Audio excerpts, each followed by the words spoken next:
Arcam A15 is an integrated amplifier in their new Radia series. It is a middle child between 5 and 25, and to me, as a huge fan of middle childs in hi-fi, as I always believe that they bring the most value. 5 and 15 are both AB class amplifiers, while 25 is a G class amplifier, which is really a bummer as I wanted to hear the new G class by Arcam, but probably that will happen sometimes in the future. Arcam A25 is also really powerful with 100 watts in 8 ohms, but it is much more expensive than A15, making it probably less bang for a buck. While A5 and A15 seems really close in value, while A15 having significantly better spec sheet than A5. And right away, this device seems very modern, especially how outdated was the looks of previous Arcam devices. This one looks modern and sleek, and I really like it, especially with these subtle details of yellow. It gives amp look uniqueness and more radiant, pun intended. Look that those Arcam is firmly stepping in a new era and they are not afraid. The two problems I have with design and construction are that the device screen, while minimal, could have more clarity. It is this crystallized, frosted look, which should not be part of this modern hi-fi device. Good thing is that the device screen is only used to read volume and which channel you're using, but still, they should have followed it with more modern OLED screen. Second is there is no light or indicators on neither the volume nor channel knobs. They are really nice knobs. They have a nice feeling to them when you use them manually, like tactile feeling. But be honest, how often do you manually change channels and volume when you have a remote? And while we are at the subject of remote, it is a gorgeous small remote that have all the functionality at a really small size nicely presented at you.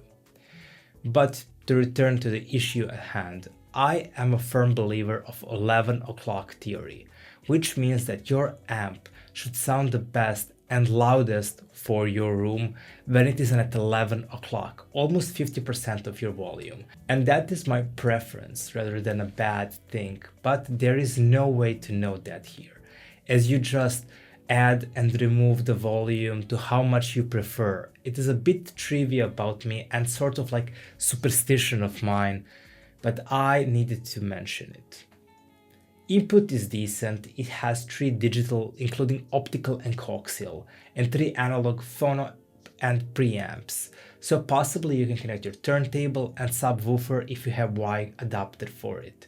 You cannot connect directly sub to amp. It does also have a Bluetooth and it is an aptX variety, which is always better than a regular Bluetooth.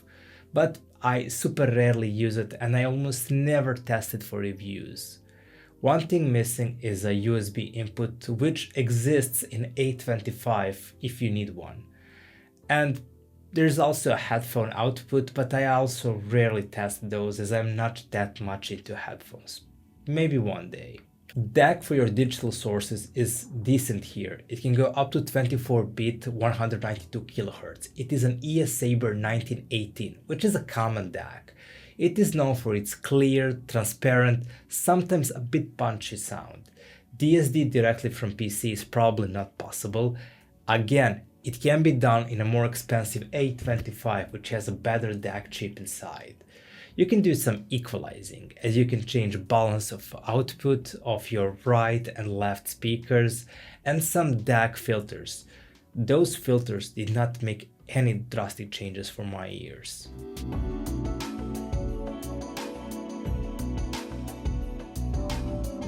Okay, that is all nice and well, but what about sound? What about experience while listening to this amp? It is fantastic. It really is. It is a bit tweaked formula from other Arcam devices. As with these devices, I think they emphasized clarity and transparency to full weighty sound of previous Arcam devices. I need to emphasize this, that this is not clear or clean sounding amp, and it is not dark bass rich sound either. It strikes a balance of combining a lot of elements together, creating a sound that fits my needs really well. How does that benefit you as a listener? Well, it creates an interesting symphony of commanding presence, but yet clear enough to cast details and nuisance in textures. It is an incredible companion in that regard. It doesn't let you down sonically, and it has this sonic finesse that tells you firmly that it's an audiophile device, but it is also ready to change its clinical analytical hat for more fun, fuller and rich, weightier sound on other hand. And that is why this amp is so amazing. It is balanced, and that is not giving it enough justice to explain its sound. It truly treads in two waters successfully enough to provide tremendous value. Truly, there are in this price range amps that are punchier, that are more clean and transparent. But this sits in the middle of all that, providing a lot of sonic features on this amp, while not tipping too much in treble or bass. That is why I love this amp so much, and you should too. But also, as a listener, it requires you to be a little bit flexible and ready to sacrifice utmost prestige for balanced diet of great ingredients. But if your mind thirsts for great, weighty, punchy sound or incredibly insightful and transparent sound, and you know you're in this water because of that, you might be slightly disappointed with Arcam A15. But if you're versatile in your music listening, stick with Arcam. It will help with bringing a lot of quality of different music without lacking for any genres. It will with time unravel and be great all-around worker who knows to deal with different problems and different types. It is a wonderful how much control it have over dynamics and layers in your music. It creates a great soundstage with separating layers. Its treble is rich. You can feel right away how it layers differently: hi-hats, cymbals, percussions, guitars, bass. It all pours down in creating great forward mids with a lot of finesse, especially into resolving details and textures. That is why I say rich. It always allows you to feel what type of expression every instrument have and its feelings in space.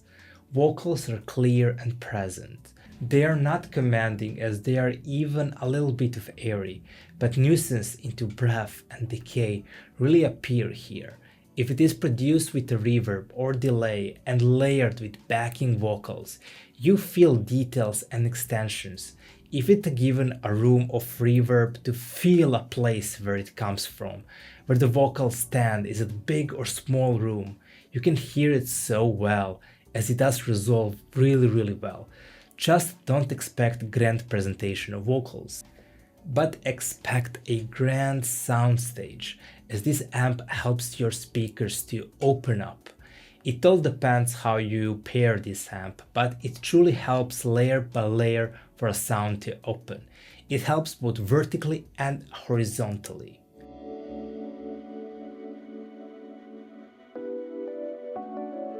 Can we speak about negatives a little bit? As there are, but not that many. But not that many for this reviewer here, as I can see some reviewers having more issues with this amp than me. The problem is that this is not entry level, as this is getting in that mid-fi territory of amps, somewhere to low to mid-fi. And as such, it is supposed to have some characteristics that when someone like mentions a certain type of sonic qualities, you say, oh, just like that brand. This amp is great, but it doesn't excel in any aspect specifically. Weirdly enough, people who might be disappointed the most are Arcam fans. There is a lack of big rich bass presence and big low end, because sound on A15 is in more favor of balance and clarity to that mighty presence. To me, it is not a problem, as it fits me as a versatile listener, but it lacks a certain prestige of top-of-the-line features and sonic characteristics. I think as a companion, this amp is incredible, how much it offers in treble and how much it offers in bass. It is a great body that can accommodate you on many different sonic journeys across many sounds. That is why I love this amp so much and I'm fascinated about sonic elegancies of this amp. Not how much it overachieves, because it does not, as how much it gives in every aspect to be a great friend in hi-fi. Also, I noticed at the bigger volumes, it can sound a bit grainy and bright on some speakers. I think sound can get a bit piercing on overly punchy speakers at the high levels, but only at the high levels, which might not be a problem for many listeners. I tested this with In Rainbows, as it is a great mix of electronics and rock guitar infused sound. It is by nature a bit mellow album, but have tracks like 15 Steps, which goes in pushing rock territory. I think this is a great album to test your hi-fi. Because of that, how well does Tom's vocals separate from other layers? It tells you a lot by that. How much details I can hear in videotapes, in percussions and electronics. How does it help speakers to resolve high notes in jigsaw falling to pieces? Can I feel tension and release in Coda in House of Cards? Truly, Tom's vocals were amazing to listen, as they separate and were allowing it to breathe and have a lane and presence. In All I Need, I could easily follow him and not be distracted by ambient textures and xylophone notes, who were there above him in soundstage, and it was not overwhelming even when crescendo came at the end. It is important with a lot of layering for this amp to separate great, and it is truly a wonder how well it does. And all those guitars that goes from mids to treble in dynamic range are a bit tame but well detailed. In general, as I said, treble and mids are nicely controlled and detailed. Regarding synergy, depending on what sound you want to get, this plays well with a large variety of speakers. Actually, its balanced nature truly allows a lot of flexibility, and you can build a lot of cocktails with the different sound recipes. Maybe overly balanced and balanced speakers will make this sound more dull and uninteresting, but otherwise, every speakers that color the sound one way or the other are working great with this. I will always recommend something like Bowers and Wilkins 607, Dahlia Oberon 3 and 5, Q Acoustic 5 new series that will go really well with this. It will create this fun, lively, punchy and interesting, energetic sound, which is yet clinical, clear and transparent. It's bringing you a lot of best of both worlds. It also have a nice dose of grunt in them. With 80 watts in 8 ohms, it should have a decent power to drive large variety of speakers. It probably could not drive those high sensitivity speakers to maximum, but otherwise you have a nice power.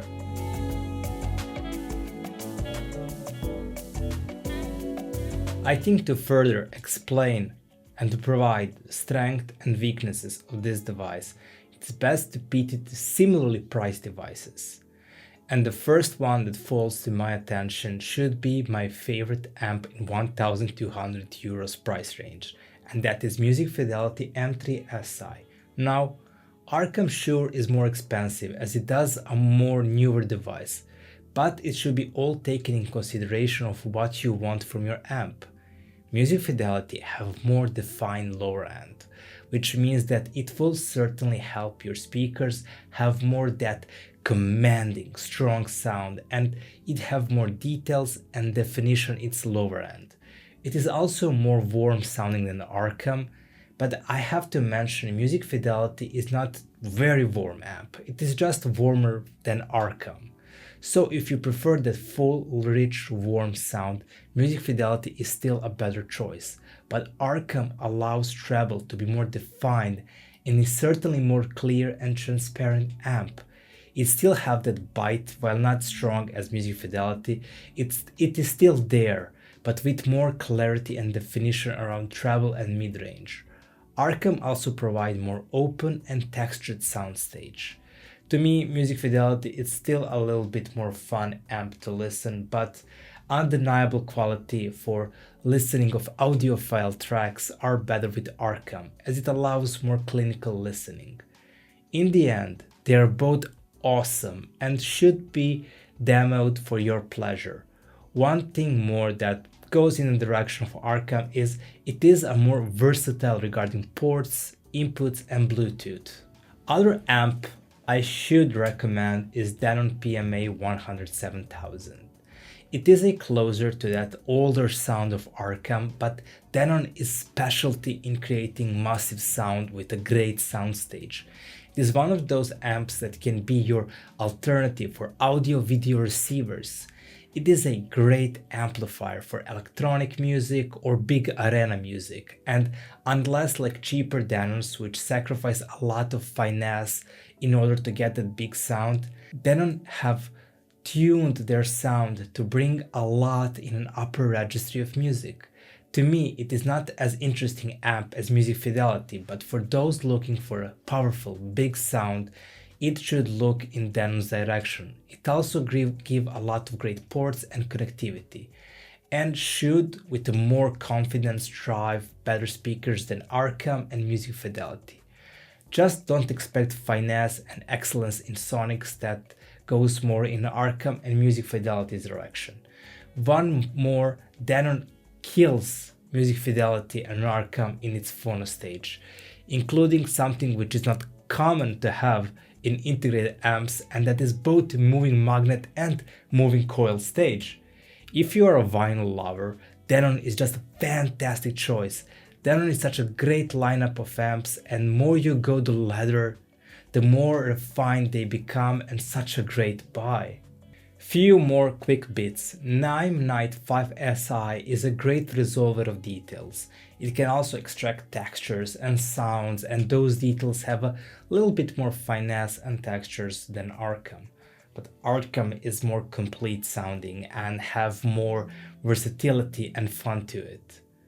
Audiolab 7000A is a great amp, but it is a much different in sense that it is a more airy and open amp and have more bigger and grander soundstage than Arcam. But it comes with sacrifice of definition and fullness. Still, if you prefer grand soundscapes and depth and reach, then check out Audiolab. You're going to love it so much more than Arcam.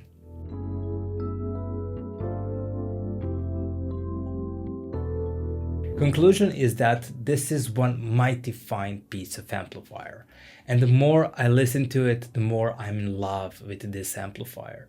It is a fantastic blend of all the possible sonic audiophile qualities.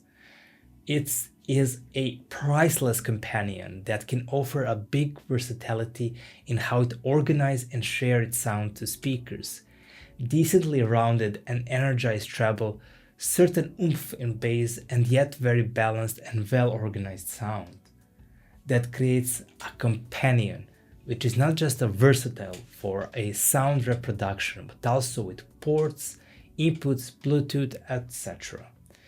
I cannot recommend enough this amp, even though some might be disappointed that it doesn't excel in some areas. Which is true, it is not a savant in treble, bass, mids, soundstage, but it does all of this excellently. And that is why I am in love with this amp so much.